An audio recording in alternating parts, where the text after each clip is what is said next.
In today's digital age, audio and motion media play a crucial role in communication, education, and entertainment. These forms of media effectively convey information through sound and moving visuals, enhancing audience engagement and understanding. First, let us know what audio media first. Audio media refers to any form of media that conveys information or entertainment through sound. Next is audio information. Audio information refers to data or content that is transmitted and received through sound. It can be spoken words, music, sound effects, or any auditory signal that conveys meaning. Audio information is commonly used in communication for phone calls, voice messages, and announcements. For entertainment, music, radio podcasts, and audiobooks. Accessibility for screen readers and voice assistants for visually impaired individuals. Broadcasting for news, weather reports, and sports commentary.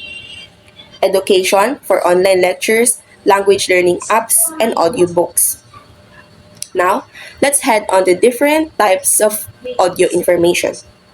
First, we have radio broadcast, a live or recorded audio content transmitted over radio frequencies including news, music, talk shows, and public service announcements. Second is music, an organized sound in the form of melodies, harmonies, and rhythms recorded or performed live, ranging from classical to modern digital productions. Third is sound recording, a captured audio of spoken words or ambient sounds. Fourth is sound clips or effects, short audio segments used to enhance media such as movie scenes, video games, or presentations, including footsteps, explosions, and nature sounds. Last is audio podcast, digital spoken word content available on demand, covering various topics such as storytelling, education, interviews, and discussions, and typically distributed via streaming platforms. Now, let us know what are the various ways to store audio media. First, a tape, a magnetic storage medium used for recording audio, commonly found in cassette tapes and reel-to-reel formats. It was widely used before digital storage became mainstream. Second is a CD or a compact disc. It is an optical disc used for storing digital audio in high quality. CDs became a standard for music distribution in the late 20th century before streaming took over. Third is memory card, a small removable flash storage device commonly used in smartphones, cameras, and other portable devices to store audio, videos, and other digital files. Fourth is computer hard drive, a primary data storage device in computers that can store large amounts of audio files and other data, and available in traditional HDD or spinning disk or modern SSD or solid state formats. And internet or cloud, a website or file repositories for retrieving audio files and more precisely stored in some data center full of servers that is connected to the internet. Now, let us know the different types of audio file formats. First is MP3. It is a common format for consumer audio as well as a standard of digital audio compression for the transfer and playback of music on most digital audio players. Next is M4A, an audio coding standard for lossy digital audio compression. It uses compression that discards some audio data to reduce the file size. Designed to be the successor of MP3 format, AAC generally achieves better sound quality than MP3 at similar bitrate. Next is WAV. This is a Microsoft audio file format for storing an audio bitstream on PCs. It has become a standard file format for game sounds, among others. Last is WMA. It is an audio data compression technology developed by Microsoft and used with Windows Media Player. Next is the different units of sounds. First is decibel, noise of sound measurement. Hertz, a unit of sound frequency. Phon, and a unit of subjective loudness. Now, let us learn what are the different characteristics of a sound. First is volume. It is the intensity of a sound. Tone, the audible characteristic of a sound. Pitch is how high or low a sound is. And loudness refers to the magnitude of the sound heard. Next is the purposes of sound. First is to give instruction or information. It is used in navigation systems, alarms, or public announcements to guide or inform people. Second is provide feedback.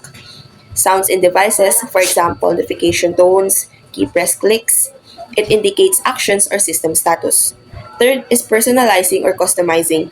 Custom ringtones, sound profiles, and voice assistants allows user to tailor their experience.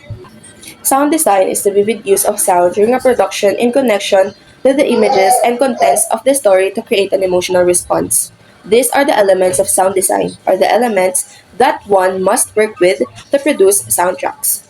First is dialogue, a composition in the form of conversation between two people. Sound effects, any sound other than music or dialogue.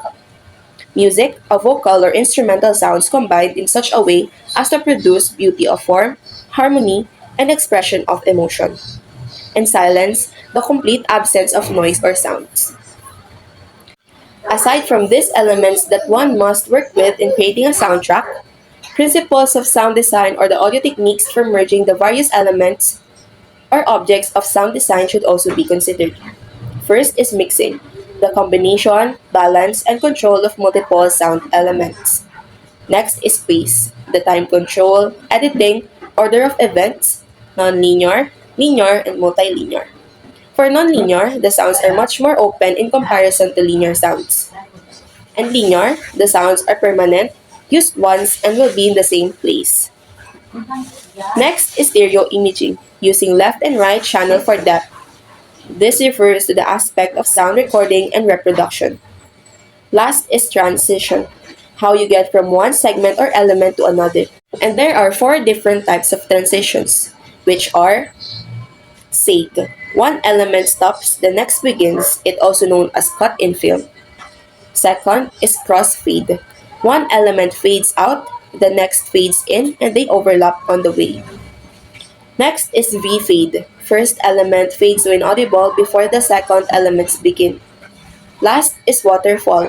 As first element fades out, the second elements begin at full volume, better for voice transitions than for effects. Now let's move on to motion media. So, motion media uses consecutive frames to create the illusion of movement, often coordinated with visuals, audio, text, or interactive elements to form multimedia. So, yung media daw po, it uses consecutive frames para makabuo po tayo ng illusion of movement.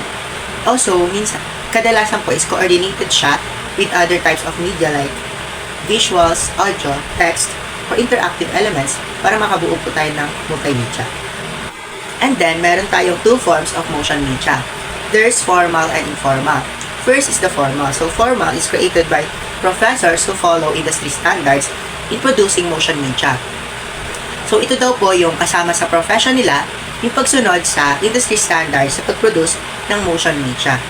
And then, yung informal naman po is created by individuals, often for personal use. So, katulad po natin ng students, ito po yung gumagamit po tayo ng forms of motion media para po sa personal use natin. And then, move on naman po tayo sa types of motion media. So, meron pong types of motion media according to format. There is two. There is animations and video format or video codec. So, sa animation po, meron po tayong animated GIFs, Flash, Shockwave, or Dynamic HTML. And then, sa video format or video codecs naman po, meron tayong MP4, DivX, MPG, 3GP, AVI, and MKV, at iba pa. Then, meron din po tayong types of motion media according to purpose. So, pwede po natin gamitin yung motion media for three purposes. So, pwede po siya for the purpose of education, entertainment, or advertising. And then, meron din po types of motion media according to the source. So, may iba't ibang sources po tayo na pwedeng punan tulad ng personal source, social media like Facebook or TikTok, and media companies like GMA and ABS-CBN. Then, meron din pong types of motion media according to audience. So, pwede pong yung media na yon is for private or public lang, and pwede rin naman pong for general or directed. Now, let's move on to the credibility of motion media. There are three steps to determine the credibility of motion media. First is check for the validity of information, then check for the source, and then lastly, check for the relationship of the author to the event. Then, there are technical methods to detect fake or tampering in videos. First is check for the smoothness of the video. If movements are not smooth or actions seems to jump from one point to another unnaturally, it may indicate anchoring. Then check for if the lighting coverage matches. Check the shadows. Checking the shadows can help determine the light consistency. The size and direction of the shadow should match the light source. And then lastly, check for the scale and the size consistency. The size should be realistic. If proportion seems off, it may indicate being altered. If an object is resized, all objects should be resized proportionally. And lastly, objects that are farther should appear smaller than those closer, retaining proper perspective. Now let's move on to the advantages of motion media.